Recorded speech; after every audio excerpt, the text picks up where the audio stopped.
So we're talking about long-term care, but I don't want our viewers to be confused. I'm not a fan of traditional long-term care insurance. You may say, well, David, you must be talking about long-term care insurance. No, I've seen nightmare stories with long-term care insurance. The insurance companies raise premiums every year, raise it to a point that you can't even keep the policy in force. And a lot of times the insurance companies know that. They want you to cancel the policy after they've taken all your premiums, unfortunately. So we've talked about this before, but there's one type of long-term care policy I love. It's called a hybrid insurance policy. And what this is the reason I love it so much is your premiums are set for a set period of time. I'll give you an example. A 65-year-old may put $10,000 a year into a policy for 10 years. So if my math is correct, Amy, make sure I'm right on this, $10,000 a year for 10 years, that's $100,000 into the policy. So, and that's it, they're done.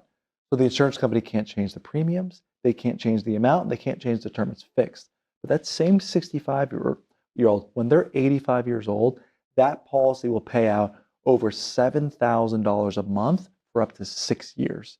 So if you do the math on that, that's well over $500,000 in long-term care that's paid out to the policyholders. We put in $100,000, we're getting out 4 or 5 times that amount. But here's the other part I love.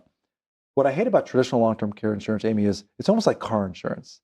I don't really want to pay for car insurance, but I got to have it, right? Because if I'm in a collision or something, I got to be able to repair my car. But if I never get in a car crash or have damage to my car, does the insurance company give me back all the money I paid in car insurance? Would be nice. It would be nice. No, they don't. It's a good idea.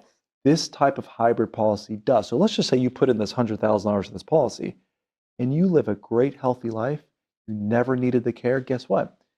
The $100,000 that you paid in premiums goes back to your kids or your grandkids, tax-free as a death benefit.